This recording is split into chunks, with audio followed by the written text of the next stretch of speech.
안녕하세요. 클라우디아입니다. 오늘은 구요소 작가의 작품 저녁이 아름다운 집 준비했습니다. 구독과 좋아요 부탁드리면서 낭독 들어갑니다. 무덤, 송장, 유골을 땅에 묻는 곳, 구묘, 구분, 분묘, 분영, 총묘, 묘지, 무덤이 있는 땅 또는 구역, 총지, 산소, 매의 경칭, 매가 있는 곳, 산처, 영역.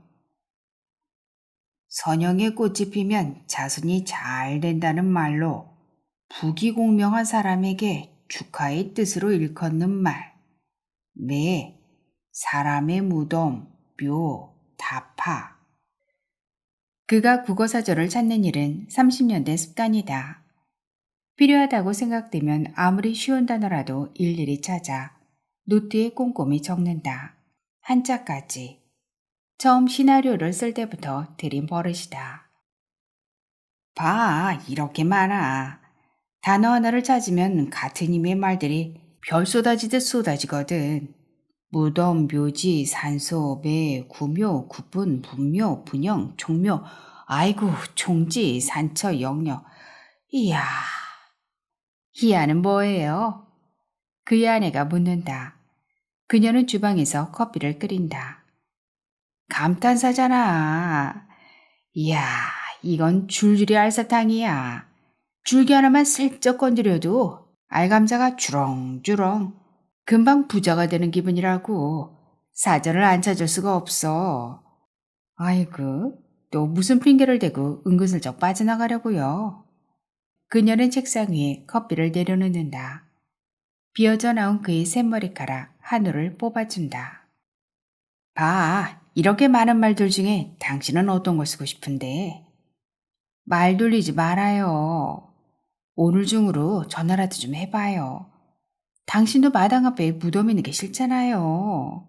말이나 돼요? 지난해 그들은 강원도 횡성에다 집 지을 땅을 샀다. 땅덩어리가 커서 세 집이 함께 사서 나누었다. 나는 한 필지 묘지 한 동이 붙어 있었다. 다들 그 땅을 피하고 싶었지만 제비뽑기에서 걸렸다. 마땅히 이장을 해주어야 할 묘지 주인은 몹시 미온적이다. 지금 내가 찾고 있는 단어를 봐. 말을 돌리려는 게 아니잖아. 방금 당신 무덤이라는 말을 썼는데 그걸로 할래?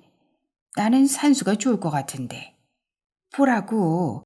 무덤은 송장이나 유골을 묻었다고 해서 무덤이야.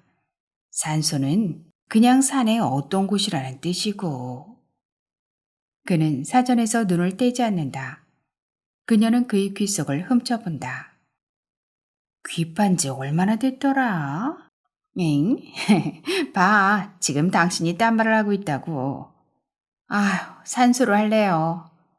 땅을 분양 측량할 때 미리 서로 말을 할 걸 그랬어요. 산소 있는 땅에 걸리는 사람은 땅값을 70%나 80%만 내기로 말해요. 아무리 봐도 딱 마당 앞이야. 그대로 집을 지을 순 없잖아요. 아니, 묘지주인은 무슨 배짱이래요? 우리 보고 이장하라는 건가? 이장 비용을 달라는 거겠지 뭐. 그쪽이 바쁠 건 없잖아. 목마른 사람이 샘을 팔아. 그거겠지. 애당초 자기네 땅도 아니었다잖아요. 남의 땅에 무덤을? 아니, 산소를 쓰고 나몰라라 한다는 건 좀 그렇지 않아요? 조상을 남의 땅에 모셔놓고 어떻게 그럴 수 있을까? 아이, 커피 식어요. 그녀는 어느새 그의 귀를 파고 있다. 전 땅 주인이 아무 말도 않고 있었으니 그랬겠지. 농사 짓는 사람들 바쁘잖아. 얼마나 귀찮겠어. 지금 그 사람들 입장 봐줄 때예요. 지금이라도 형님이랑 영숙이한테 말해볼까? 이장 비용 공동으로 부담하자고. 형님이란 횡성에 사는 그녀의 신우, 즉 그의 누님이다. 영숙이란 유도봉구에 사는 그녀의 고등학교 동창. 1,600평짜리 준농지밭을 함께 사서 따는 사람들이다. 기다려봐. 지금 전화해 볼 테니까. 이장하는데 얼마나 들려나? 하여튼 끝까지 이장병 된다는 말은 하지 말아요. 참, 당신 글루코사민 안 먹었죠? 커피 마시기 전에 먹어야 하는 건데. 갖고 올게요. 그녀가 주방으로 나간다. 책상 위 전화기를 한참 바라보던 수화기를 집어들고 버튼을 누른다. 그는 쑥스러운 듯, 아, 예, 저 땅 산 사람입니다. 예, 예. 네, 뭐 성가실 줄은 알겠습니다만. 예, 예. 아이고, 그러게 말입니다. 그 문제만 해결된다면, 아, 예, 예. 이번 가을이나 늦어도 내년 봄쯤에는 기소 들어갈 겁니다. 그렇죠, 기초공사. 아, 예. 하여튼 부탁드리겠습니다. 가능하면 빨리 좀. 그녀가 서재 안으로 들어서자 그가 전화를 서둘러 끊는다. 그녀는 약간 못마땅한 듯. 우리가 무슨 죄 지었어요? 좀 대책해 나가야죠. 지프가 영동고속도로를 달린다. 지난해 새로 장만한 지프. 집 지을 땅까지 진입하려면 지프가 필요했기 때문이다. 집 지으면 도로 포장해 주겠죠? 그녀가 묻는다. 기초공사만 해도 길은 내준다고 했어, 군수가. 전신주는 올해 안으로 세워준다고 했고. 기억해둬. 문제는 그놈의 산소죠 뭐. 오늘 산소 주인 만나면 확실히 얘기해요.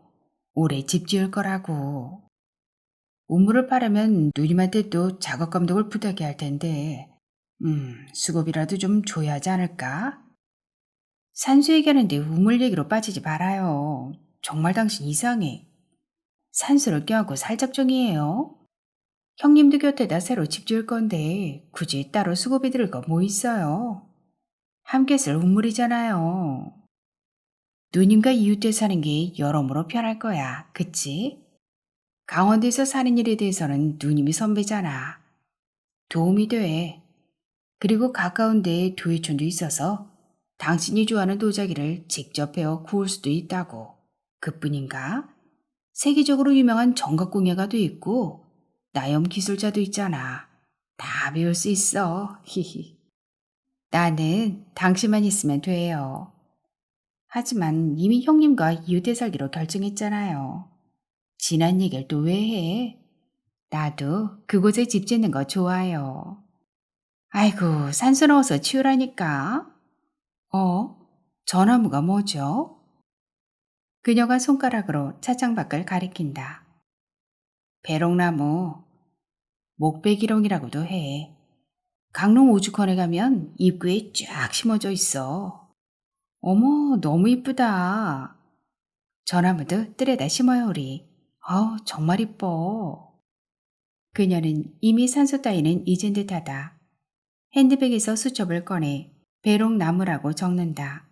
그녀의 수첩에는 다양한 이름들이 있다. 생각날 때마다 집 주변에 심을 나무들을 적어둔다. 채송화, 맨드라미, 곽꽃, 분꽃, 양모밀, 술패랭이, 자기나무, 쪽동백, 벽오동, 그리고 배롱나무. 굴참나무도 적어두었나? 그가 묻는다. 그 나무는 못생겼어. 아무렇게나 자라잖아요. 너무 크고. 하지만 그 나무는 당신 처음 만나 연애할 때 자주 갔던 카페에 뒤뜰에 서 있던 나무야. 당신이 늦게 올 때 내가 그 나무를 얼마나 오랫동안 바라봤는 줄 알아? 그 나무를 어떻게 빼? 그랬었나? 그렇담 끼워줄게요. 조팝나무도 적어둬. 우리 신혼여행 때 호텔 식당 창밖에 피어있던 꽃이야. 당신이 이쁘다고 했거든. 생각나진 않지만, 당신이 그렇다고 하니까 적을게요. 그걸 기억하고 있다니, 땡큐. 오늘은 끝. 한꺼번에 너무 많이 적으면 안 돼. 심사는 엄정히 하니까. 밭에 오르기 전 그와 그녀는 목욕상에 들른다. 어린 사과나무와 배나무의 값을 이리저리 묻는다. 쌀 때 미리 사다 심어두래요. 나중에 다 재산이 될 거래요. 상의 주인은 일부러 강원도 사투리를 쓰며 웃는다. 낭중에 살 거래요. 그녀가 주인의 말투를 흉내내며 고추묘를 고른다. 골라놓은 고추묘를 그가 차로 옮겨 싣는다. 포청천 마니따 생그린 각각 100주씩 300주를 산다. 지난해에도 고추 300주를 심었다. 그녀는 그것으로 김장을 하고 친정도 주고 동생네도 주었다. 고구마도 캤고 들깨도 뱄다. 옥수수는 8박스나 땄다. 들기름은 소주병으로 5병을 짰다. 주말마다 내려와 농사를 지었다. 농약은 주지 않았지만 작물들은 그럭저럭 잘 자랐다. 농사를 짓느라 그의 얼굴은 새까맣게 탔다. 그녀는 선크림을 바르고 수건을 두르고 커다란 책 있는 모자를 썼다. 모종을 하는 작물이 있었고 씨앗을 심는 작물이 있었다. 그것들의 처음과 끝을 빠짐없이 지켜봤다. 땡볕에 타들어가던 어린 싹들, 바람에 꺾였던 고추줄기, 폭우에 쓰러졌던 옥수수, 벌레에 먹히던 들깻잎들. 추수를 다 끝내고 빈 작물 대공들을 밭가운데에 모아 불을 놓았다. 장렬하게 타올랐다. 쟤는 거름이 될 것이다. 잠시 황량했던 땅 위에 다시 봄이 왔다. 여름이 무성한 밭이 벌써 눈에 보이는 듯하다. 방치해 두면 잡종지로 변해 세금이 많이 나온다는 말에 겁이 나 시작한 농사였다.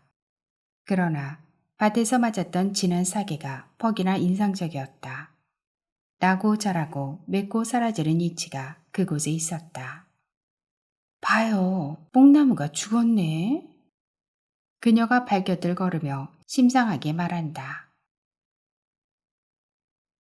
지난 가을까지만 해도 살아있던 나무였다. 오디를 따서 술을 담그기도 했다. 물기를 이기지 못했나? 나무의 발집개로 가느다란 물길이 실뱀처럼 지나고 있었다. 그녀의 시선은 어느새 밭귀퉁이 산수에 가닿아 있다. 산수를 바라보는 그녀의 눈길이 늙은 지간처럼 제법 노숙해 보인다. 그윽한 눈빛으로 바라보더니 고개를 살래살래 흔든다. 파이야. 파이라니? 경상도 사람들이 그렇게 말하대. 뭔가 영 아닐 때 그러더라고요. 집 앞에 산수라니 영 파이잖아요. 저기 저 건너편 밭두렁에도 봉분 하나 보이잖아. 저 봉분이 이 봉분의 빠간 양반이래. 그건 언제 알았어요? 처음 듣는 말이네. 근데 어째서 합장을 하지 않고 이쪽에다 따로 모셨을까? 그것도 남의 땅에다. 그는 대답할 수 없다. 자식 없이 간 사람이 산수라는 것을, 후처의 자손들이 그렇게 했다는 것을, 건너편 봉분에는 사실 후처가 합장되었다는 것을, 그와 그녀 사이엔 아이가 없다. 하여튼 그렇대. 그렇다나 봐.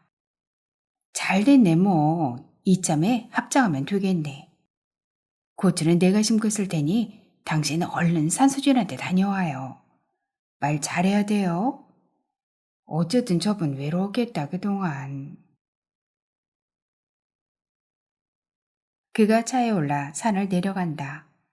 포장도로를 달리는 지프, 화창한 실록 사이를 다름질 치는 지프. 허름한 농가 앞에 차가 선다. 차에서 내려선 하늘을 올려다본다. 맑고 밝은 하늘 한편에 흰 구름 한 점, 차 주변을 서성이다 농가 쪽을 바라본다.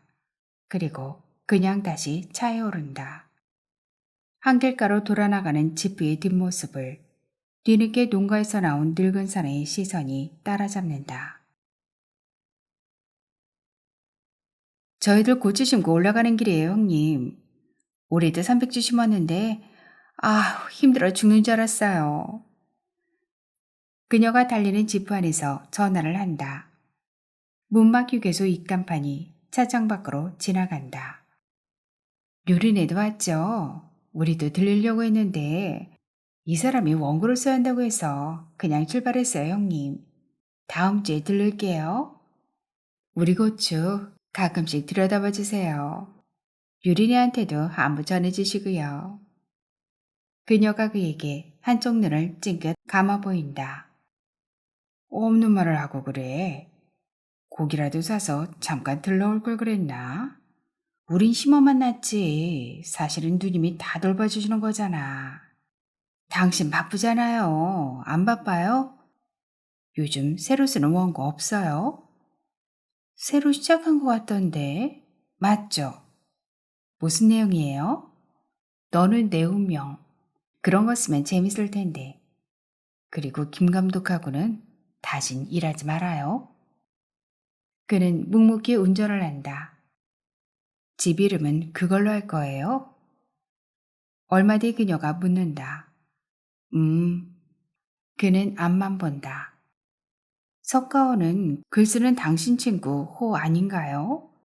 학상 당인보라는 명나라 때 책에 나오는 말이야. 누구나 쓸 수 있어. 우리말로 풀어서 쓰면 안 될까요? 저녁이 아름다운 집. 서양이고 저녁 노을도 끝내주잖아요. 괜찮다. 저녁이 아름다운 집. 그러게 하지. 방위가 서양인 게 좀 그렇지만 서양이 당신 사주하고도 맞는데. 어머, 그래요? 그건 또 언제 알아봤어요? 근데 정말이에요? 지프가 여주 휴게소로 진입한다. 나 별로 먹고 싶은 거 없어요. 오줌도 마렵지 않고. 그가 차를 주차장에 댄다. 이제부턴 당신이 운전해. 아직 못해요. 지프는 무서워. 버스 탄 것 같다니까요. 언제까지 무서워만 할 거야. 해봐. 고속도로가 외려 안전해.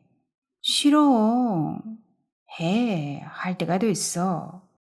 당신 왜 그래요? 지프보다 당신이 더 무서워요. 그가 슬며시 자신의 명치기에 손을 가져다가 대며 인상을 찡그린다. 언제까지 내가 보는 차를 탈 거야? 당신이 A야? 왜 화를 내고 그래요? 오늘만 당신이에요. 하여튼 해. 그리고 보일러 수압 맞추는 것도 당신이 해. 그렇게 쉬운 일도 못해서 사람이 어떻게 살아? 할게요. 하면 되잖아요. 나중엔 별걸 다 끌어대고 난리야. 보일러 수압 맞추는 게 그리도 힘들었어요. 그의 낯빛이 많이 어둡다. 그녀가 무르침해진다. 고개를 숙인 그의 어깨에 그녀가 손을 얹는다. 할게요. 미안해요. 하면 되잖아요. 물끄러미 그가 그녀를 바라본다. 당신 말이야. 말해요, 뭐든. 잠시 침묵이 흐른다. 그 산소, 그냥 받아들일 순 없을까? 그대로. 그녀가 뜨악해진다. 하늘은 이미 어두워져 있다. 나 화장실 좀 다녀올게. 당신은 차에 있어.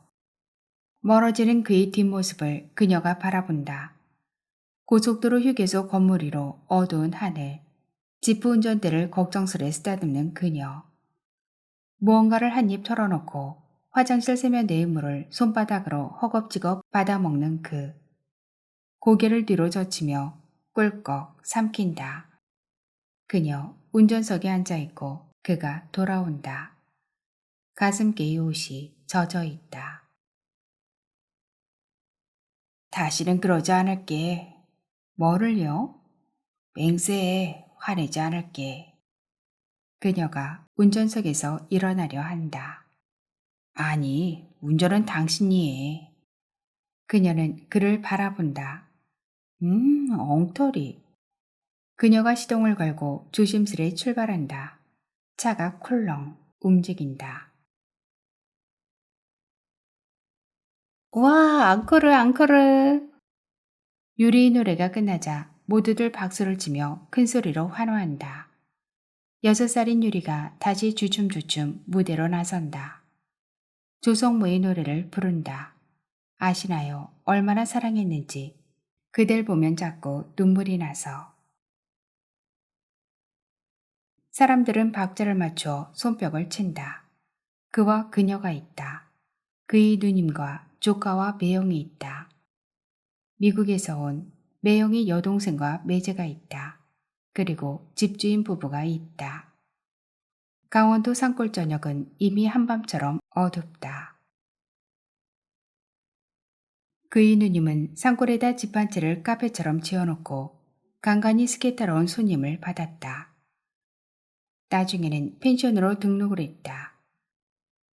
손님으로 왔던 젊은 사장 부부가 자신들한테 집을 팔라고 졸랐다. 그의 누님과 매형은 집을 팔았다.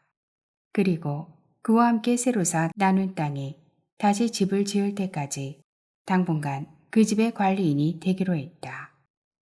사장 부부는 금요일 오후에 내려와 월요일 아침에 올라간다. 좋긴 좋다. 그의 누님이 박수를 멈추지 않은 채 말한다. 최 사장이 거실에 쌀기 조명 달고 노래방으로 꾸밀 때 아찔했다니까. 당초 이 집의 컨셉은 그게 아니었거든. 하지만 이미 내 집이 아닌 걸 어떡해. 최 사장 안목을 한때 무지 의심했다고. 집한 걸 후회하기도 했고.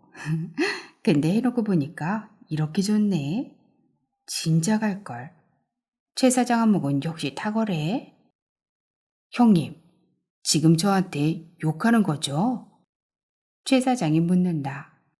맞는 것 같은데?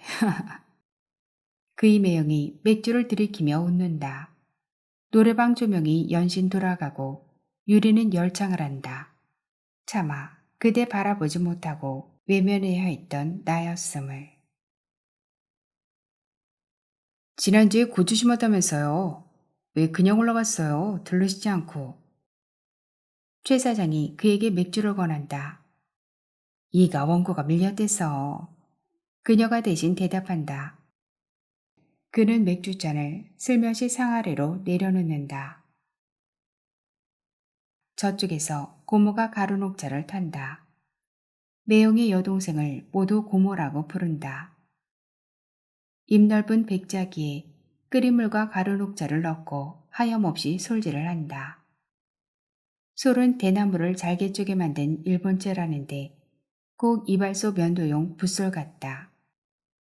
그것으로 둥글게 둥글게 녹차물을 오래 저으면 연두빛 거품이 인다. 그것을 고모는 자신의 남편에게 가져다 준다. 그제야 고모의 남편이 저쪽에 홀로 앉아 있다는 사실이 모두에게 상기된다. 고모의 남편만 의자에 앉아 있다. 나머지는 모두 거실 바닥에 앉아 있다. 고모의 남편은 호칭이 없다. 우리 나이로 80살인 그는 미국인이며 한국말을 전혀 할 줄 모른다. 고모와는 무려 35살 차이가 난다. 고모부 한국에 온 지는 얼마나 됐어요? 그가 작은 소리로 매형에게 묻는다. 6일째일걸요? 맞죠? 최 사장의 대답이 유리의 노랫소리에 묻힌다. 그의 매형이 고개를 끄덕인다. 별로 말하고 싶지 않다는 표정이다. 형님이 고생이지 뭐, 그쵸? 고생이라뇨? 그가 되묻는다. 그의 매형이 조심스럽게 입을 뗀다. 말마, 얼마나 까다로운지. 말하며 슬쩍 고모의 남편 쪽을 바라본다. 고모의 미국인 남편은 유리의 노래에 취한 듯하다. 갑갑한지 매형이 맥주를 들이켠다. 일일이 잣대어서 관광시켜주는 거야 뭐 각오했던 바지만 내 운전에 대한 불만이 많아. 한국이란 나라와 한국에 대해서도 대체적으로 그래. 뒷좌석에 앉아서 어찌나 잔소리를 하는지 신호 안 지킨다고 어깨를 탁 치질 않나. 참 뭐 틀린 말은 아니지. 우리나라에 아파트가 많은 것도 저 사람에겐 흉이더라고. 그녀는 자꾸 고모의 남편을 바라본다. 그런 그녀에게 그가 자꾸 눈치를 준다. 매형이 말한다. 한국 음식은 입에도 되지 않아. 녹차도 일본 거라니까 겨우 마셔. 안녕하세요도 안 배워. 끼니 때마다 따로 식탁을 차려야 한다고. 집 나설 땐 꼭 샌드위치 싸야 하고. 동생도 고생이지 뭐. 거기야 친한 편이니까. 하지만 난 뭐야. 매제지만 상전이라고. 참나. 아버지 버리잖아. 아닌 게 아니라 아버지처럼 군다니까. 그도 고모의 남편을 바라본다. 완연한 할아버지다. 유리의 노래가 끝난다. 거실 바닥에 앉아있던 사람들이 또 한 번 일제히 박수를 치며 크게 환호한다. 노래를 마친 유리가 뽀로로 고모의 남편에게 달려가 덥석 안긴다. 소심하고 내성적인 유리의 행동이 그에겐 의아하게 보인다. 유리와 말을 트기까지 그와 그녀는 꽤 오랜 시간을 기다려야 했다. 고모의 남편이 유리를 끌어안고 작은 등을 쓰다듬는다. 유리가 땅콩을 집으러 그의 곁으로 온다. 그가 작은 소리로 묻는다. 유리는 할아버지를 뭐라고 불러? 왕클 브루스. 왕클 브루스? 유리가 고개를 끄덕인다. 그도 고개를 끄덕인다. 그렇구나. 엉클 브루스. 일요일 아침 차를 나눠 타고 모두 밭으로 오른다. 고구마와 옥수수를 심기로 했다. 봄볕이 좋다. 유리네도 고모네도 오른다. 물론 왕클 브루스도. 매형은 낚시용 야외의자를 차에 싣는다. 고지가 벌써 많이 자랐어. 그가 말한다. 심고 나서 곧장 돌아봐도 그새 큰 거 같잖아요. 그녀가 말한다. 정말 빨라. 빨라요. 한번 키워봐서 그런가? 내 눈엔 벌써 고추가 주렁주렁 열리는걸. 무성한 여름 고추밭이 보여. 저 많던 고추가 다 없어지더니 어디서 또 저 많은 고추가 다시 나타났을까요? 뱃속에 들어간 고추들이 퇴설하는 것도 아닐 테고 말이야. 이 나라 모든 땅에서 자취를 감췄던 고추가 다시 이 나라 모든 땅 위에 모습을 드러내고 있어요. 당신 농사 짓는 거 재밌어요? 왜? 갑자기 농사에 굉장히 열성이니까. 재밌지. 어디가? 이 나라 모든 땅에 자취를 감췄던 고추가 다시 이 나라 모든 땅 위에 모습을 드러내는 장관을 직접 보고 느낄 수 있으니까. 시나리오도 설마 표절하는 건 아니겠죠? 표절? 그럼 다시 말하지. 이 나라 모든 땅 위에 자취를 감췄던 옥수수가 다시 이 나라 스톱 됐거든요. 그런데 고모는 어째서 저런 사람이랑 결혼을 했을까요? 브루스는 밭 가운데에 앉아있다. 매형이 가져온 야외용 의자 위에. 봄볕이 화창하다. 브루스의 굽은 몸과 창백한 피부가 의자의 눈부신 파란색과 대조를 이룬다. 저런 사람? 나이 때문이라면 나와 당신도 만만치 않아. 저쪽은 35살 차이고 우린 9살 차인데 비교가 돼요? 내겐 당신이 나보다 35살 이상 어려 보여. 어머, 그럼 내가 당신 눈엔 18살로 뵌단 말이에요? 치, 정말 이상해. 새침해진 그녀가 소매를 걷으며 바가운데로 들어선다.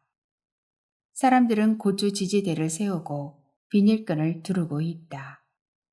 앞 사람이 꽃삽으로 이랑 위에 구멍을 내면 다음 사람이 따라가며 고구마 줄기를 심는다. 홀로 우두커니 선 채 그녀의 뒷모습을 오랫동안 바라보던 외면하듯 눈길을 돌린다. 밭 가장자리의 산소에 시선이 가닿는다.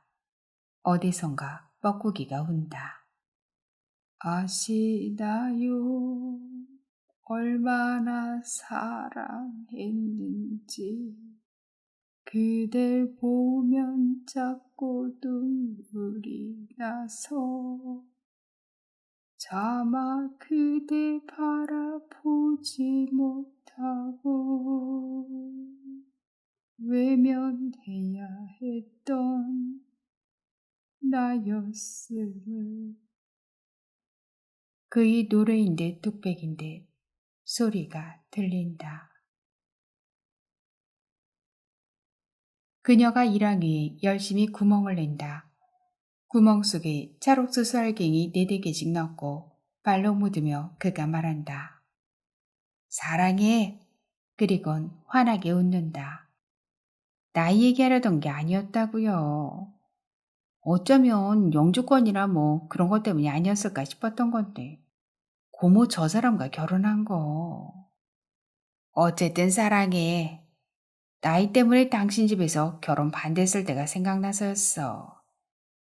당신 그날로 짐 싸들고 나한테로 왔잖아. 감격이었다고. 계속 나이 얘기네. 그녀가 브루스를 흘낏 바라본다. 봄볕에 혼자 놓여진 브루스가 외로워 보인다. 그가 다가가 말을 건다. 음, 음, do you know, 브루스 커밍스? 브루스가 대답한다. 모릅니다. 우리말을 알아듣지 못한 브루스가 그냥 웃는다. 그가 다시 영어로 말한다. 저곳에 나의 집을 지을 예정입니다. over there. 그가 손가락으로 가리키는 곳을 브루스가 바라본다. 오, really? 그렇습니다. 굿. 정말 좋은가요? 고맙습니다. 그렇담. 한 가지 부탁이 있습니다. 뭡니까? 늘어서 나무가 좋군요. 나무 이름이. 영어는 모르겠습니다. 한국말로는 낙엽송이라고 합니다. 낙엽송. 낙엽송. 그거 한 그루 갖고 싶습니다. 나한테 한 그루 팔 수 있습니까? 그냥 드리겠습니다만 가져갈 수 있을까요? 아니, 사겠습니다. 그리고 그냥 그 자리에 놔둘 겁니다. 나의 나무가 되는 것뿐입니다. 나의 나무면 됩니다. 어렵지 않습니다. 그렇게 하겠습니다. Thank you very much. You are welcome. 자장면을 시킨 모양이다. 중국집 스쿠터가 힘겹게 산길을 오른다. 유리와 유리의 엄마 아빠가 와 하고 소리를 지른다. 유난히 자장면을 좋아하는 가족이다. 짜장면이에요. 브루스에게로 엎어질 듯 달려오며 유리가 외친다. 왕클 브루스, 짜장면이에요. 짜장면. 나 욥송. 집 지을 때 그거 뵙니까? 브루스가 묻는다. 또다시 밤 같은 저녁이 됐다. 그냥 파인트리라고 하세요. 폴링 리브스 파인트리. 베지 않을 거예요. 진입로를 따라 그대로 서 있기를 아내가 바랍니다. 좋습니다. 좋아요. 나 욥송. 이름도 멋집니다. 나무가 노래를 부르는 것 같습니다.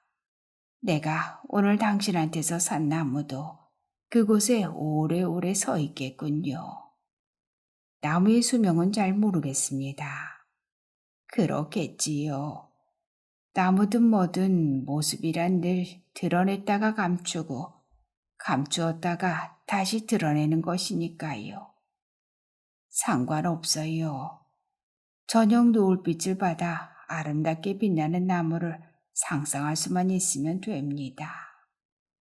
브루스는 저녁으로 계란 후라이와 호밀 식빵과 양상추를 먹었다. 식탁에 따로 앉아 먹었다.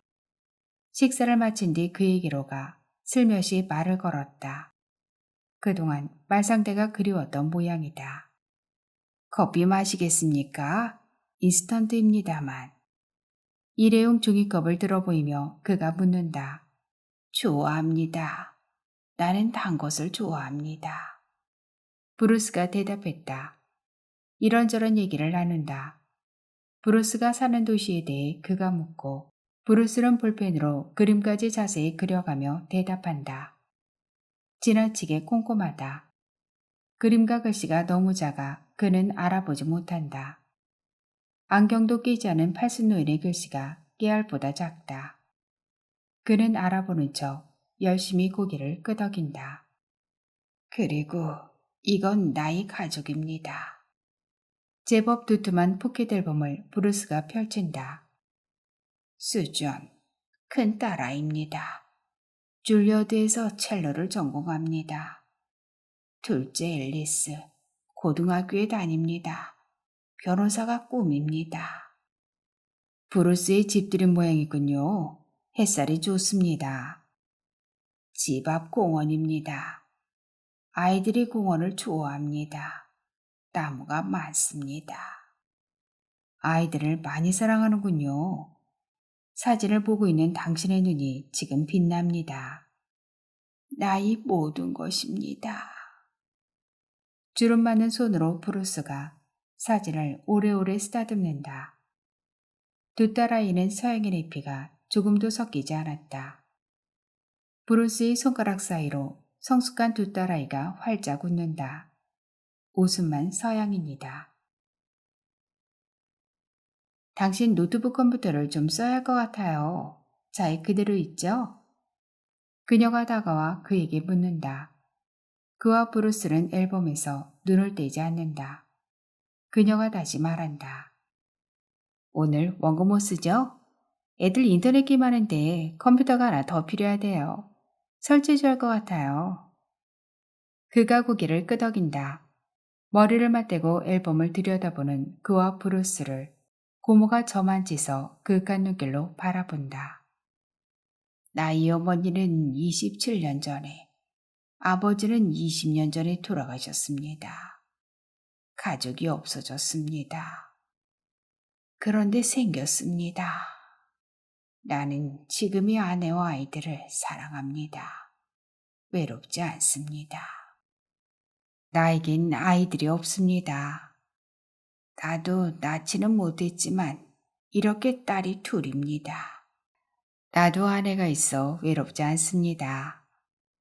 나는 한때 가족이 몹시 그리웠습니다. 아주 몹시. 우주선을 타고 달에 갔던 사람들의 소망이 무엇이었을까요? 오로지 지구로 무사히 귀환하는 것이었을 겁니다. 우리는 이렇게 아무렇지도 않게 지구에 살고 있지만 어떤 사람에게는 지구로 돌아오는 것 자체가 절박한 바람이었겠지요. 55년 전 한국에서의 내가 그랬습니다. 한국이 처음이 아니었던가요? 두 번째입니다. 55년 전 나는 북한 군인들에게 포로로 잡혔었습니다. 그랬었군요. 20명이 포위당했습니다. 다 죽고 둘만 남았습니다. 나머지 하나마저 부상이 심해서 얼어 죽었습니다. 강원도였습니다. 나는 공포스러웠습니다. 어지러운 한국말을 알아들을 수 없었습니다. 냄새가 테러블해서 음식도 전혀 먹을 수 없었습니다. 미국의 가족에게 다시 돌아갈 수만 있다면 더 이상의 것은 바라지 않겠다고 하나님께 맹세하고 또 맹세했습니다. 기도가 통해서 살았습니다.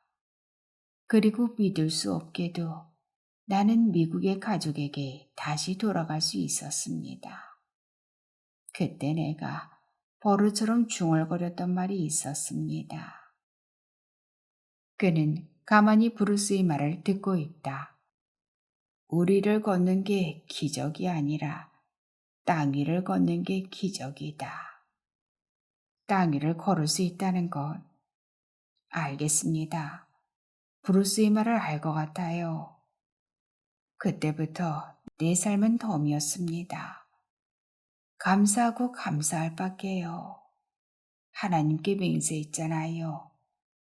내겐 불만도 원망도 있을 수 없습니다. 언제 죽어도 감사할 수밖에요. 나의 어머니와 아버지가 돌아가시고 혼자가 되었을 때, 또 너무도 감사하게 바버라와 수정과 앨리스가 와주었습니다. 나는 행복하고 지금 더 이상의 바람이 없습니다. 브루스가 고개를 돌려 저만치 앉아있는 고모를 바라본다. 고모의 그윽한 눈길과 마주친다. 어두운 고속도로를 달리는 지프 안. 그와 그녀 전방을 주시한 채 한동안 말이 없다. 영주권이나 뭐 그런 것 때문이 아니야. 그런 식으로 결혼한 사람들이 아닌 것 같아. 새로 쓰는 시나리오는 잘 돼가요? 언제 끝나요, 그거? 응? 뭐 일주일 뒤면 대충. 내가 노래 불러줄까? 서재에서 작은 소리로 그가 전화를 받는다. 그녀의 기척이 들리자 가만히 노트북을 끈다. 수화기도 내려놓는다. 누구예요? 그녀가 묻는다. 횡성 누님. 내일 내려간다고 했어요? 어차피 들깨도 심어야 하잖아요. 일주일이 벌써 갔어요. 참 빨라. 그러게 정말 빨라. 원고는 다 됐어요? 저거는 끝났어. 근데 당신 얼굴이 왜 안 좋아요? 브루스가 말이야. 아, 그가 숨을 깊이 들이마신다. 고문 한 편? 그분 어제 죽었다는군. 어디서요?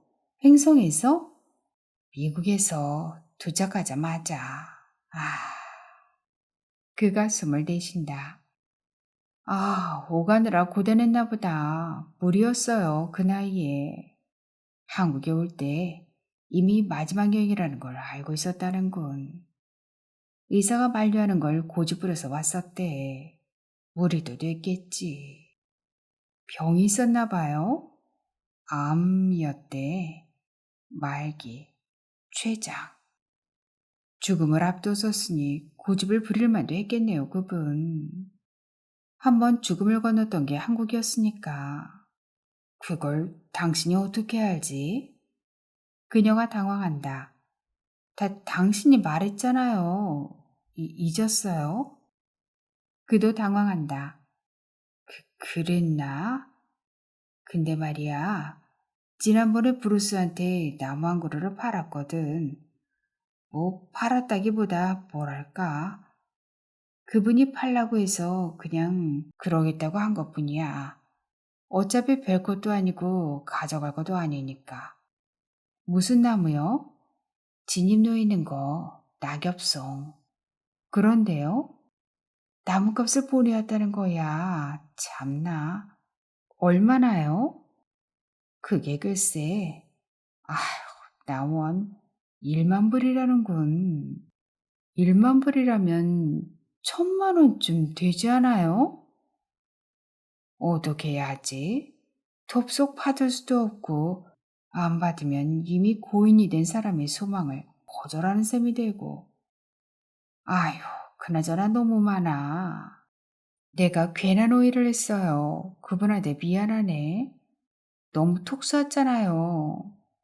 이제 사과할 수도 없고. 이거 이장비용으로 쓰면 안 될까?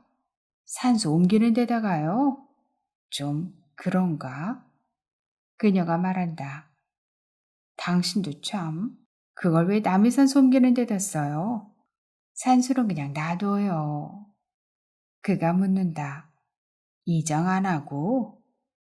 놔두는 것도 괜찮을 것 같아요. 생각해보니까. 정말이야?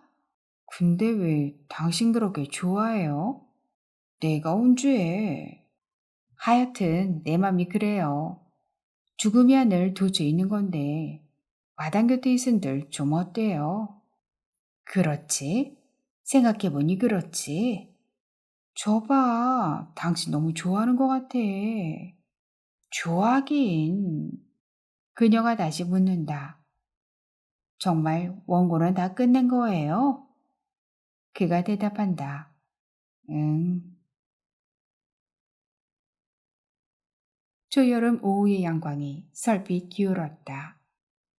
거대한 병원 건물 유리창들이 햇빛을 반사한다. 건물을 드나드는 사람들의 발길은 여전히 분주하다. 그의 친구가 근무하는 종합병원이다. 현관 회전문 옆 나무 벤치에 그녀가 앉아있다. 오가는 사람들 사이사이로 그녀의 힘없는 모습이 보인다. 고개를 위로 떨군 채 눈은 어딘가를 향해 망연히 열려있다. 모르고 계셨습니까? 의사의 말이 환청으로 들린다. 그녀는 혼자 도리질 친다. 핸드폰이 울린다. 나 설계사 사무실에 있어. 그의 전화다. 예. 그녀가 힘없이 대답한다. 30평으로 하기로 했어. 거저 좋을 게 없대. 청소도 힘들고 외벽은 아이보리. 그래야 광각에 따라 분위기가 달라진대. 계절 따라 달라지기도 하고. 괜찮겠지? 서쪽을 바라볼 수 있게 해줘요. 그녀가 말한다. 그야 물론이지. 당신 사주하고도 맞는댔잖아. 저녁에 뭐 먹고 싶어요? 여기 할인마트예요. 뭐든 말해요. 먹고 싶은 거. 그녀의 음성에 힘이 실린다. 오랜만에 광뚱밥? 소고기 피망 그 쭈꾸미 들어간 거 있잖아. 일찍 들어올 거죠? 해 지기 전에. 그녀가 병원 정문을 걸어 나오다 하늘을 본다. 눈부시지만 견딜만 하다. 병상 그의 떨리는 손이 간신히 그녀의 손을 찾아준다. 죽는 건 두렵지 않아. 다만 당신과 헤어지고 싶지 않을 뿐. 내 마음속에 있어요, 당신은. 행복했어. 그 눈을 감는다. 쥐었던 손이 천천히 풀린다. 사랑해요. 언제까지나. 막내 고모 구효서. 또 졌다. 아, 씨발. 확 날려버릴까? 뭘 날려? 노크 좀 하고 들어오시지. 너 진 거야? 근데 뭘 날리는데? 이 여자, 막내 고모란 여자. 꼭 이럴 때 들어와 참견이다. 눈치도 없어. 뿔난 거 배지도 않나? 말해봐. 뭘? 무엇을 날리냐고. 보면 몰라. 또 졌잖아. 그랬는데? CD 말이야. 게임 CD. 밖으로 날려버린다고. 창문 밖으로? 그래, 창문 밖으로. 날려봐. 멋있겠다. 빙그르르. 엄청 번쩍이며 빙접시처럼 날겠는걸? 얼마짜린 줄 알아, 이거? 얼마짜린데? 지난번에도 진짜 창문 밖으로 날려버렸다가 아까워서 주워왔다. 얼마 안 돼? 아주 약을 올려요. 7만 원이다. 별거 아니네. 날려버려. 내가 날려줄까? 누군 날릴 줄 몰라 안 날리는 줄 알아? 그럼 한번 날려봐. 가볍고 얇아서 야, 잘 날겠는데? 퓨! 아주 염장을 질러라. 그런 말도 알아? 하기야, 니네 엄마 18번이니까. 날리면 고모가 사줄 거야? 이해해 좀 봐. 네가 싫어서 날려버린 건데 약 먹었니? 내가 왜 사주니? 고모라는 게 말하는 거 하고는. 근데 왜 난리래? 네가 날린다고 하니까, 우리 사랑스러운 조카가 날린다고 하니까 고모는 대찬성. 사랑스러운 조카가 하는 일이라면 무조건 오케이. 확 발로 구겨버려 줄까 그거? 됐슈. 대체 어떤 게임인데 그래? 어떤 게임이면 해보시게? 어랍쇼. 진짜 플스 앞에 앉는다.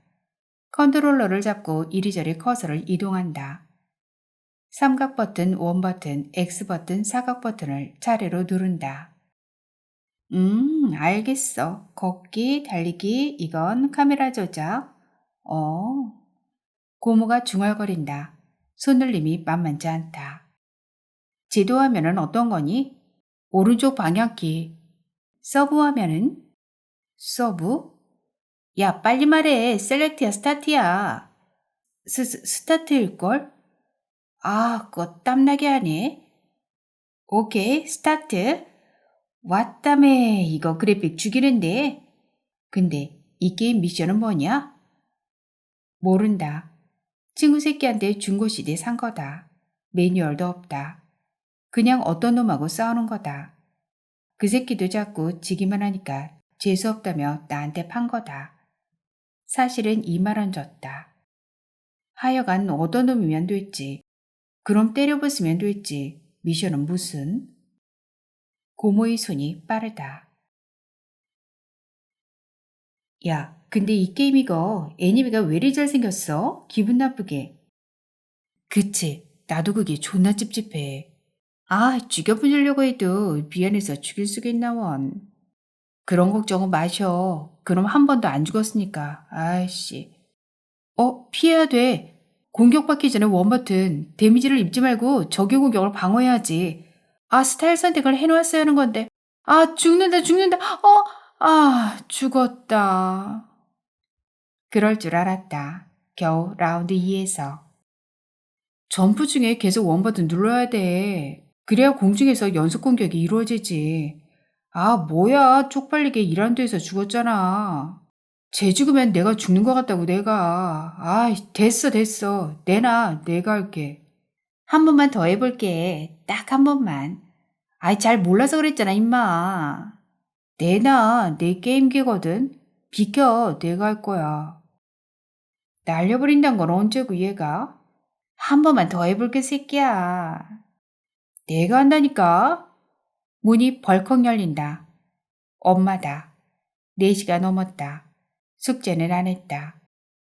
엄마가 나와 고모를 번갈아 본다. 잘들 도운다. 고모는 30 몇 살이더라? 6, 7? 모르겠다. 나는 20살 이상 먹은 사람 나이는 모른다. 그 이상 먹은 사람 나이를 알 필요 있나? 아무 도움 안 된다. 그냥 어른일 뿐이고 어른은 다 똑같다. 공부 잘하니? 묻는 말도 만날 똑같고 싱겁다. 그건 알아 뭐하게? 세상에 궁금한 게 공부밖에 없나? 지들은 학교 다닐 때 공부 잘했나? 서울에 있는 대학에 다니지도 못한 주제에 고모도 나만 보면 공부 잘하니? 하고 묻는다. 웃기는 거다. 이 다음에 나는 죽어도 그런 질문은 하지 않겠다. 막내 고모다.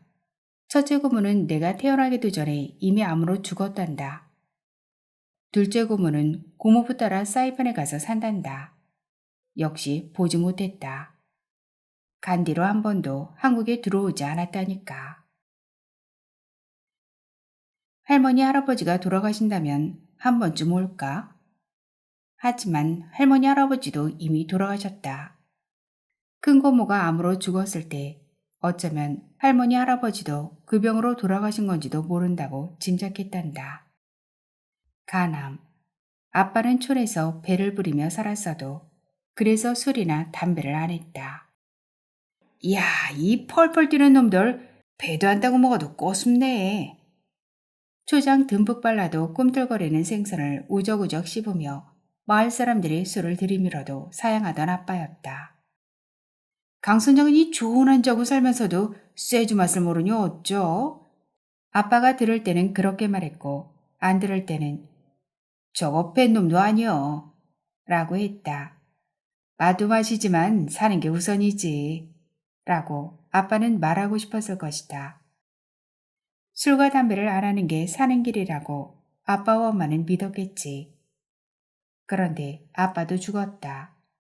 결국 간암.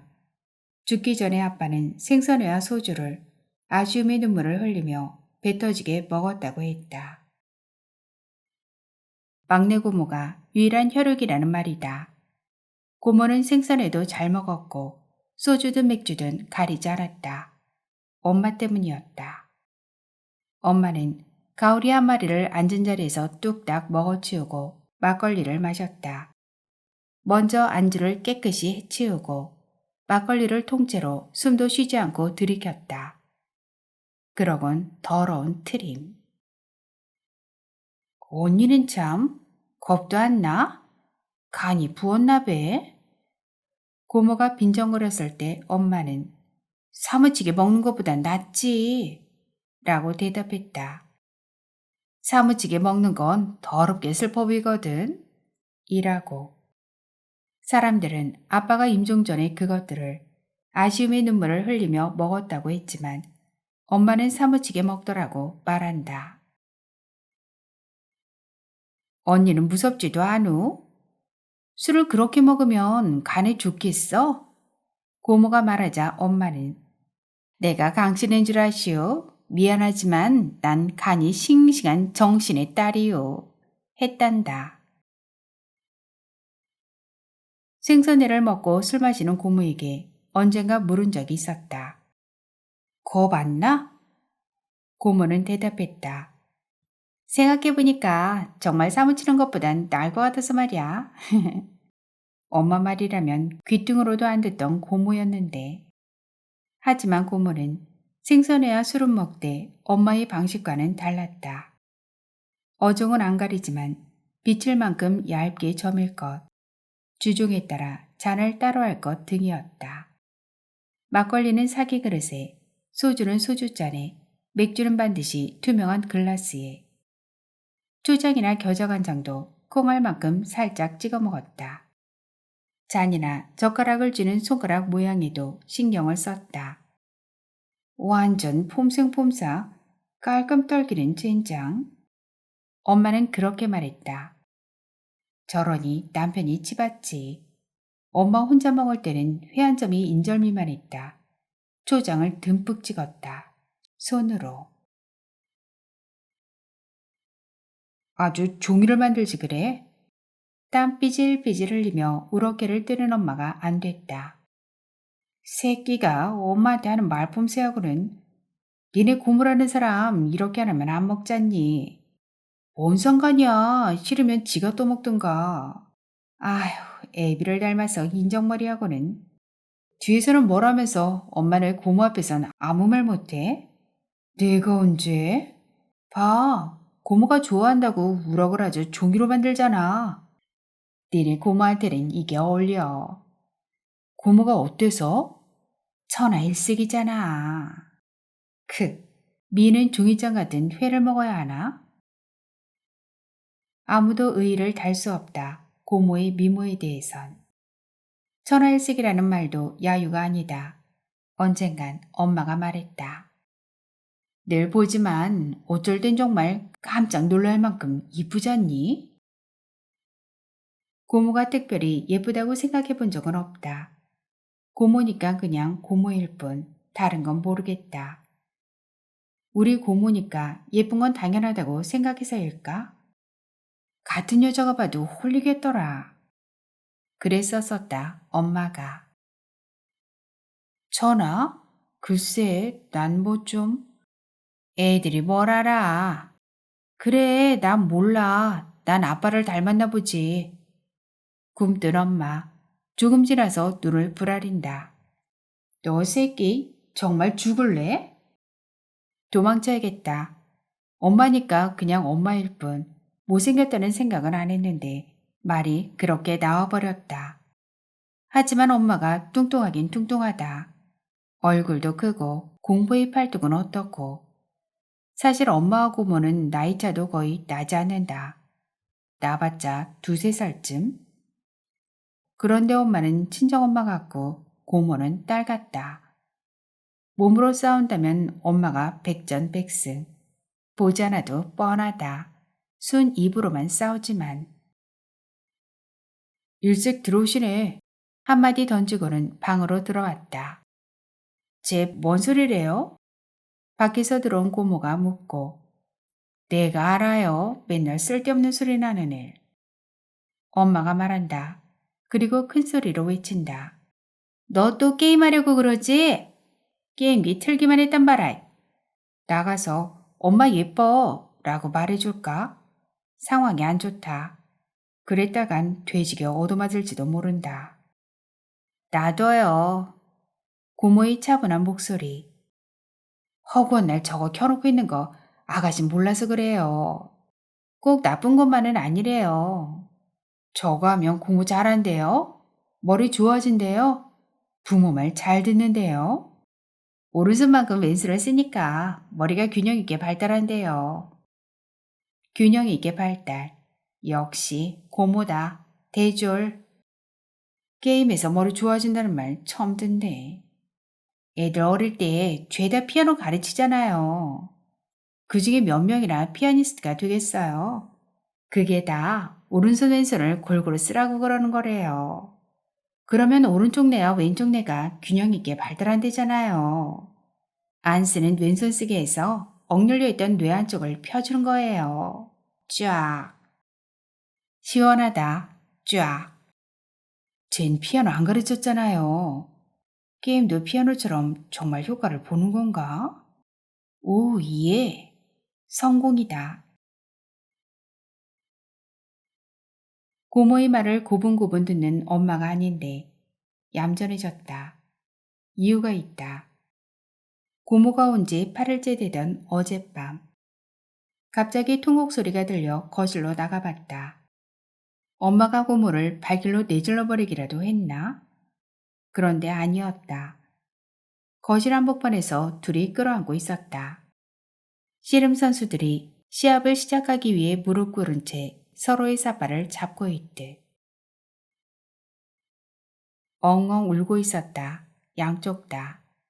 더 죽을 사람도 없는데 눈물 범벅 콧물 범벅이었다. 별일도 다 많아. 울음소리는 큰데 얼핏 봐도 심각하진 않았다. 고모는 엄마의 더러운 치맛자락을 부여잡다 못해 거기다 코까지 팽 풀었다. 거 궁상 좀 그만 떨고 옷 좀 새로 사 입든지 해요. 라고 면박을 주던 고모였다. 맨날 말로만 그러지 말고 하나 사줘 보시지. 라고 대거리치던 엄마였다. 그랬던 고모가 그랬던 엄마의 그 치맛자락을 서럽게 움켜쥐고 있었다. 어른들은 다 엽기야 엽기.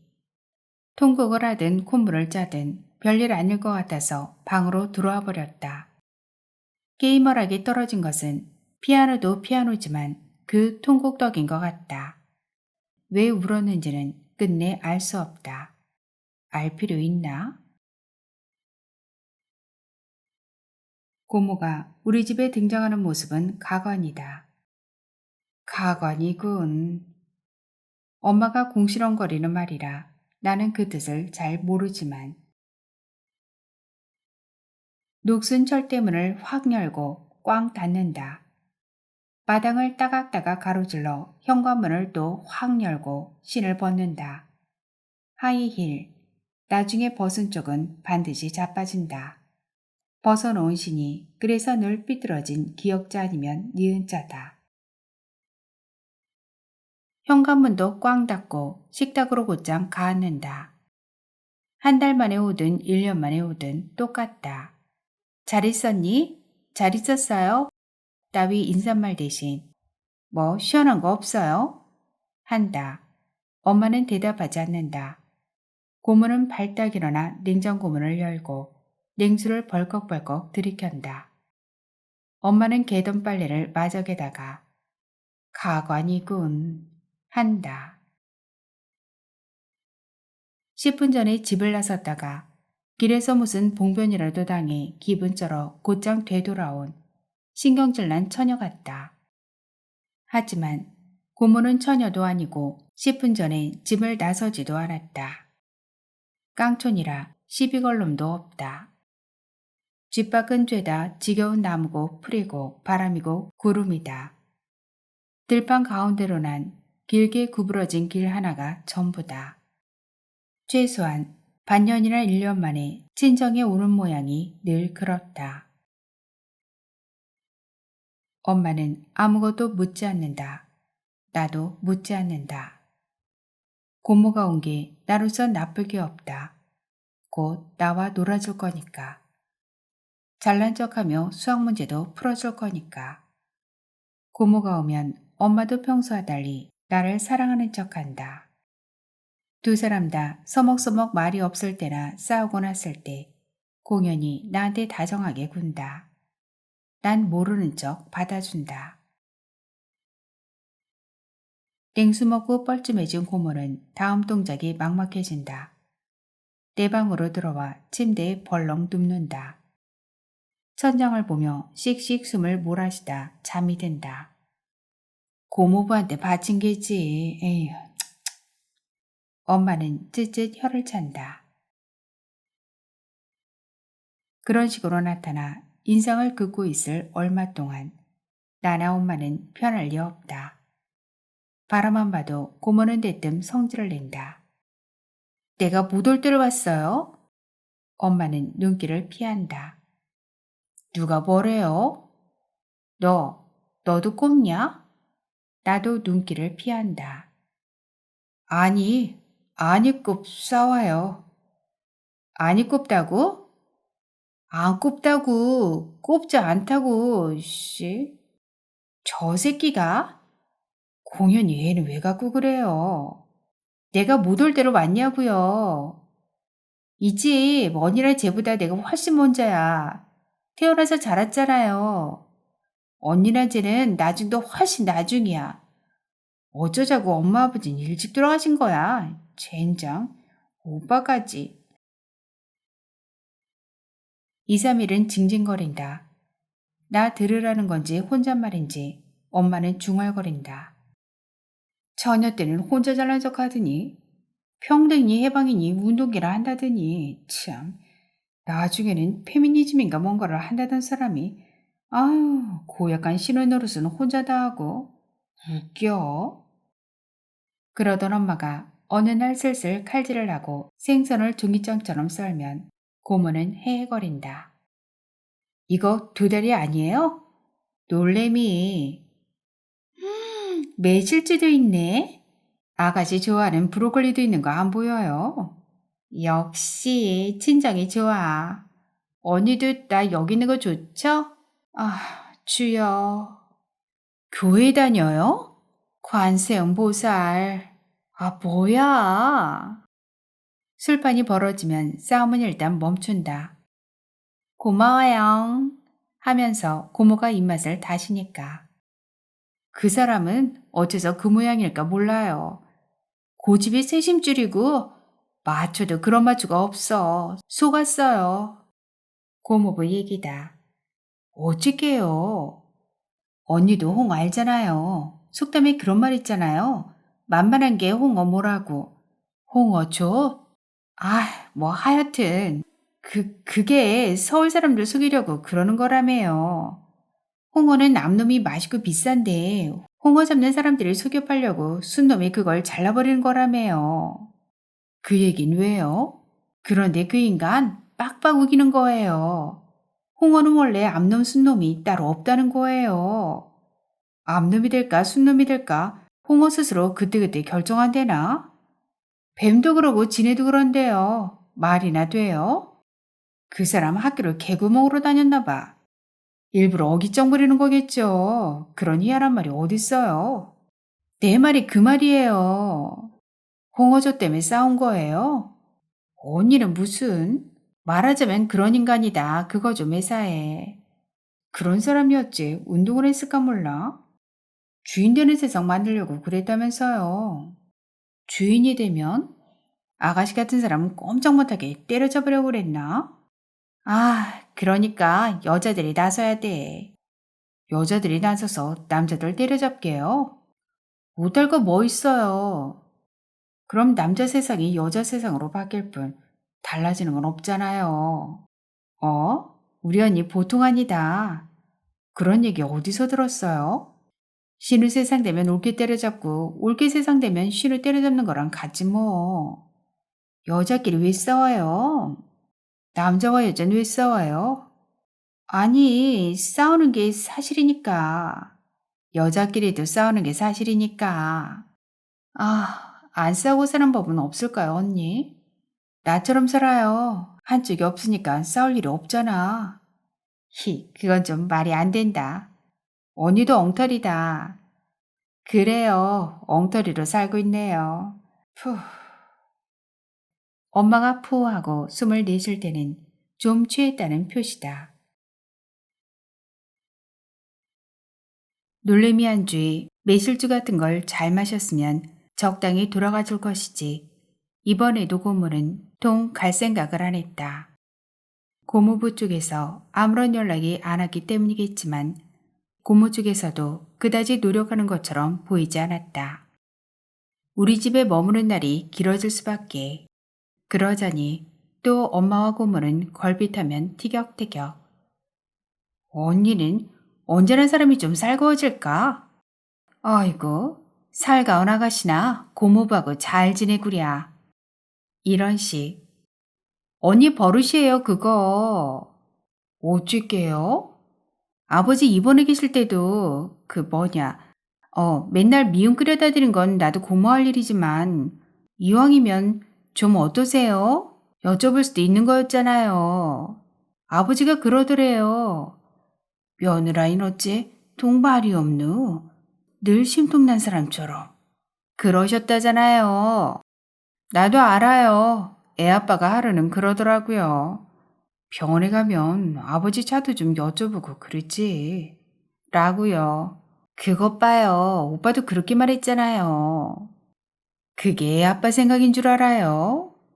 어머니가 뒤에서 한 불만이라고요. 그걸 애 아빠가 마치 자기 생각인 양 슬쩍 말한 것뿐이라고요. 내가 그걸 모를까 봐요. 그럼 좀 어때서요? 오빠는 나름 어머니와 언니 사이에서 고민한 거네. 아버님 좀 어떠세요? 라고 묻는 게 그렇게도 힘들었을까? 바빠 죽겠는데 어머니는 종일 병원에만 계시지 애 아빠 일거리를 마당까지 끌고 들어오지. 아버님 병원에 누워 계신 게 얼만데 딸들이라는 사람들은 코빼기도 안 비치지. 죽수어나라는 내가 뭔 신이나 겠어요. 살갑다는 사람들이 병든 아버지를 그렇게 나몰라라 할 수 있는 건지 원. 대로 주고 말로 받네요.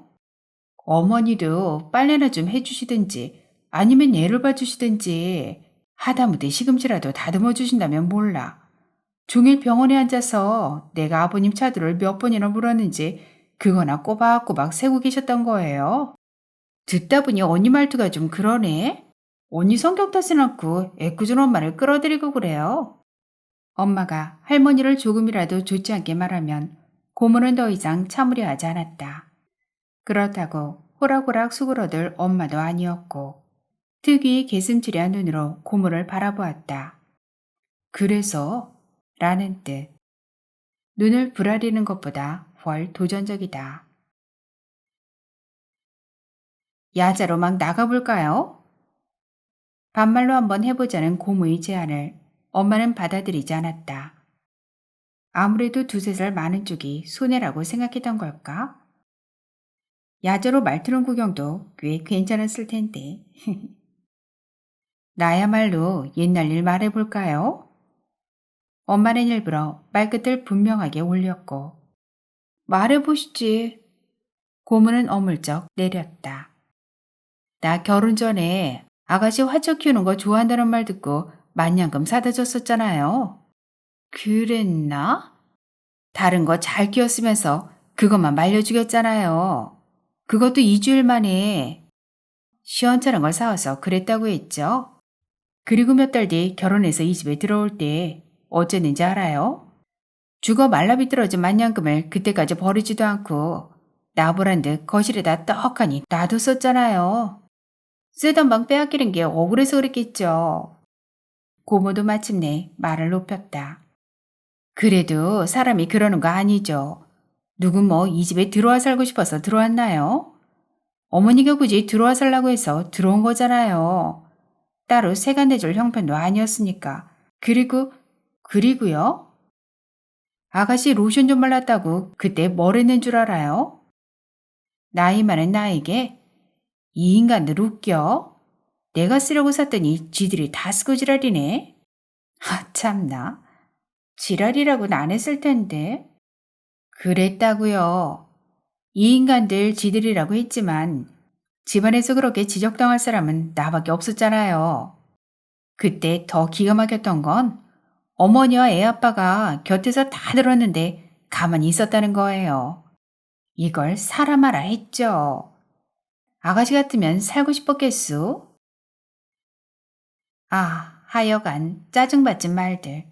제제제제 퉁퉁퉁퉁. 나에겐 그렇게 들렸다. 대대대대 쫑쫑쫑쫑. 어지럽게 오가던 말들이 뭐가 뭔지 모르게 뒤섞이다.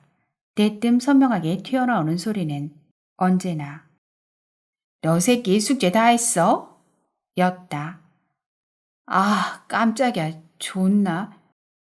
말싸움도 지겨워졌다는 뜻이었다. 예, 들어가자. 하고 고모는 내 손목을 팩 잡아 끌었고 엄마는 툴툴거리며 낡고 더러운 치마를 탁탁 털었다. 고모는 수학 문제를 척척 풀어주고 독후감도 써주면서 친절을 과시했다. 몰래 게임도 했다. 어쨌거나 이 집에서도 개개하니까. 덕분에 엄마도 평소와 다르게 나에게 너그러우려 했다. 나는 행복하게도 두 적수가 서로 차지하려는 아이가 되었다. 팔자에도 없는 행복이 그리 오래가지는 않을 거라는 사실도 나는 알고 있었다. 어쨌든 고모는 그러다 가긴 갔으니까. 이렇게 게임을 할 수만 있다면 매일이라도 엄마와 고모가 어젯밤처럼 부둥켜 안고 통곡을 했으면 좋겠다. 통곡의 이유는 알 필요 없다. 통곡 뒤에 엄마가 너그러워졌다는 것만 중요하다. 엄마와 고모는 아직 우럭을 먹고 있을까? 술은 뭘까? 헤히, 무슨 상관. 그저 많이들 드시고 그저 오래오래 이야기하시길. 라운드 9, 9번 방. 나는 오늘 아주 이놈을 끝장낸다. 네가 불사주면 나는 불사조 하랩이다. 밤을 새워서라도 널 해치우고야 말겠어. 뭔 얘기들 하시나? 우선 거실에 살짝 귀 기울이고. 언니, 근데 그거 정말이에요? 뭐가요? 살갑기는 애초에 틀린 엄마. 오빠 만난 사연. 사연은 무슨 악연이지. 맞긴 맞구나. 아빠가 어느 날 읍내에 갔다가 철물점 앞 계단에서 넘어져 무릎을 다쳤었다는 얘기. 아빠 총각 때 얘기다. 아빠나 엄마가 직접 했던 말은 아니고 할머니 입에서 나온 말이라던가. 하여튼 꼼짝을 못했더란다. 너무도 아파서.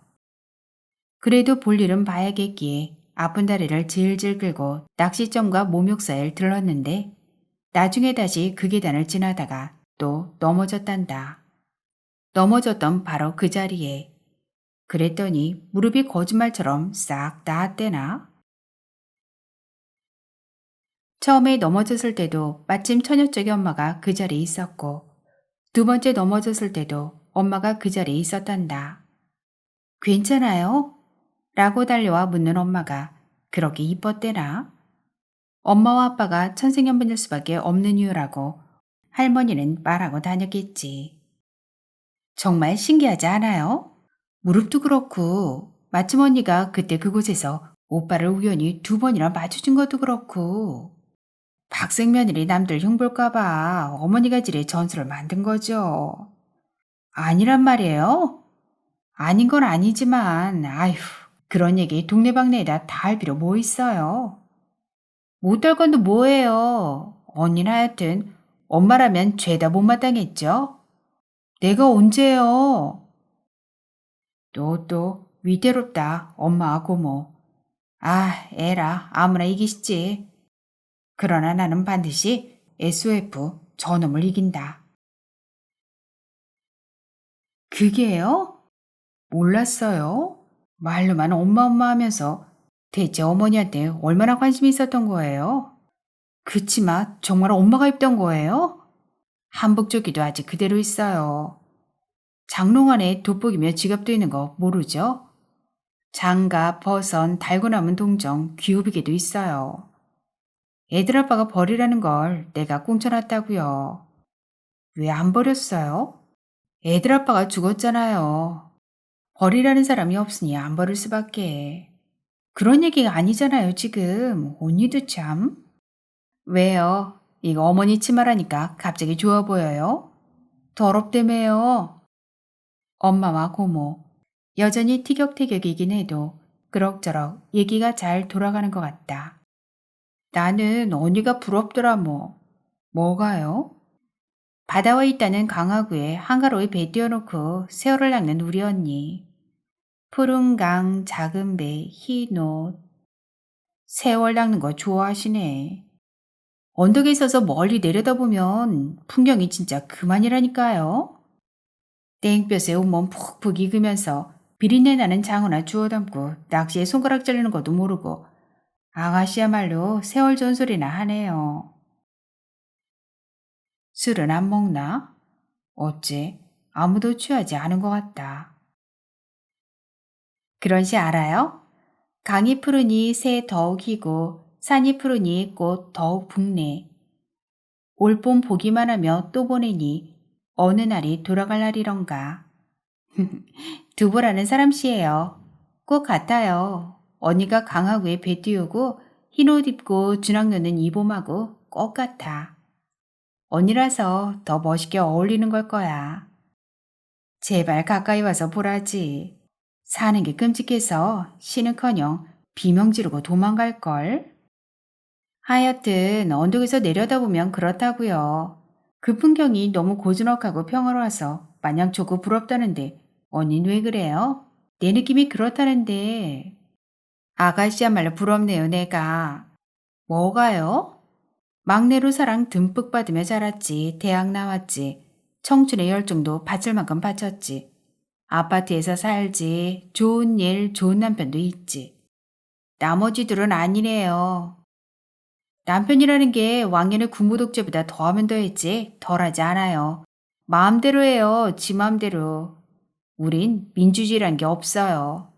하던 일도 때려치웠어요. 왜요? 일이랄 것도 아니었잖아요. 페이를 넉넉히 받는 것도 아니고 고되기만 하고 유학교라고는 하지만 국가에서 보조금 나오는 걸로 겨우 운영하던 어린이집 같은 거였어요. 뭐 애당초 돈을 벌자고 했던 게 아니니 뭘 할 순 없지만 쉽지 않았어요. 공연이 깐깐하게만 한 원장이며 자격증 있는 보육교사들이 얼마나 위세를 떠는지 참 많이 꾸어서. 나도 알아요. 처음부터 봉사였다는 거.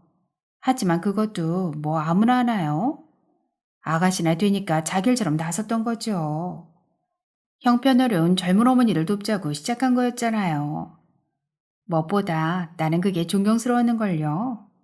과거에 운동했다던 여자들, 지금은 너나 없이 지혜들만 좋은 대학에 보내겠다고 눈에 쌍심짓 켜는데 아가씨는 그러지 않았잖아요. 애가 없잖아요, 난. 애 얘긴가요, 뭐? 말하자면 자세가 그렇다는 거죠. 존경스럽다고 했어요?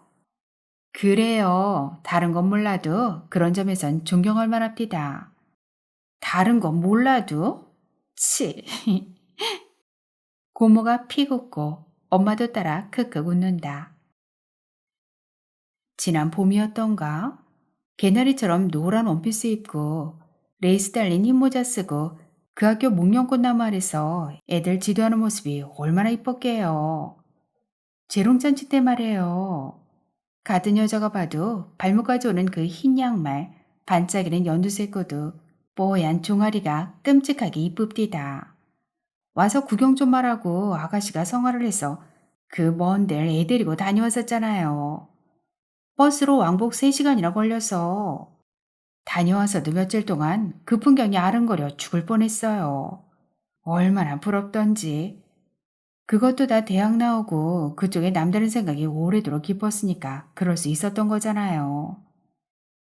나 같은 사람은 하고 싶어도 못하는 거니 부러울 수밖에. 진짜 부러웠어요? 진짜라니까. 진짜 괜찮았어요? 이구 속고만 살았나? 고모가 내 방으로 들어온다. 엄마의 말은 계속된다. 누군가와 전화통화를 하는 모양이다. 또 졌어? 고모가 묻는다. 이겼어. 엄마의 전화 목소리가 저토록 나긋나긋할 수가 없다. 의지할 때라곤 세상에 한 사람밖에 없잖아요. 모르세요? 친정이라고 해도 이제 아무도 없잖아요. 그래도 딴 데 갈 데는 없는 거예요.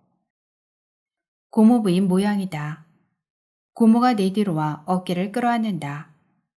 밖의 통화 내용에는 짐짓 관심이 없다는 듯. 일요일 아침, 엄마가 무거운 그물을 어깨에 맨다. 오늘은 바다로 나가려나? 휘청. 엄마의 몸이 잠시 기울었으나 곧장 균형을 잡는다. 해진 스웨터와 물때 묻은 그 치마. 고모가 더럽다면서도 콧물을 훔치던 치마다. 식탁에 밥 차려놨어. 먹고 빈 그릇은 개수대에 넣어. 세습도 하고. 학교 선생님도 엄마처럼 군인 같지는 않다. 고모는? 갔다. 저기. 엄마가 고개를 든다. 군내버스 다니는 신장로까지 이어지는 길은 1.5km. 개울 따라 아득하게 휘어 있다. 고모인 듯한 사람이 그 길 끝에 가물거린다. 개나리도 다 졌으니 개울가인 하얀 찔레꽃이 피어날 것이다. 곧 아카시아 꽃도 쏟아지겠지. 고모가 없으니 엄마가 다시 묵뚝뚝해진 건가? 이것으로 팔찌 없는 행복은 끝. 일요일인데 고모는 내일 가지 않고 내일 월요일이잖아. 다시 일 시작하겠단다. 고모는 신장로에 다다라 버스를 기다린다. 멀어서 얼굴도 뭣도 안 보이지만 입고 있는 분홍색 옷은 선명하다. 얼마 뒤 군내버스가 다가와 고무를 싣고 멀어진다. 엄마는 무거운 그물을 어깨에 맨 채 꼼짝 않고 오래도록 멀어져가는 버스를 바라본다. 오늘은 바다로 나갈 거야? 엄마한테 묻는다. 큰 배 팔아먹은 지가 언젠데 바다는 무슨? 제발 나에게도 좀 나긋나긋해 보시지. 어제 고모부한테 한 것처럼 하나밖에 없는 아들이잖아. 속으로 말했다. 그럼 강으로? 차라리 내가 먼저 나긋나긋해져 버리자. 엄마가 씩 웃는다. 풍경이 되러 갑니다요. 목소리 한번 크네. 근데 어째서 한숨은 길게 섞는 거지? 무릎까지 올라오는 검은 장화를 신고 엄마가 마당을 나선다. 박대기 나무를 지나고 감나무를 지나고 미루나무 그늘 밑을 지난다. 멀어지는 엄마의 뒷모습을 볼 때마다 집에 혼자 남는 게 싫어서 울던 내가 떠올라 멋쩍어진다. 요즘은 아무렇지도 않다. 앞으론 더 아무렇지도 않을 것이다. 멀어지는 엄마의 모습 너머로 강하구와 그 강가에 닿은 바다가 한정없이 푸르게 펼쳐져 있다. 작품은 여기서 끝이 납니다. 구요소 작가는 1957년 강화도에서 태어났습니다. 1987년 중앙일보 신춘문예에 단편소설 마디가 당선되어 작품 활동을 시작했습니다. 1994년 깡통따개가 없는 마을로 한국일보 문학상 수상, 2005년 소금가마니로 이효석 문학상 수상, 2006년 명두로 황순원 문학상 수상, 2007년 시계가 걸려던 자리로 한무숙 문학상 수상, 조율, 피아노 월인 청강지곡으로 허균문학 작가상, 2008년 나가사키 파파로 대사문학상을 수상했습니다. 긴 시간 함께 해주셔서 감사합니다. 오늘도 행복하세요.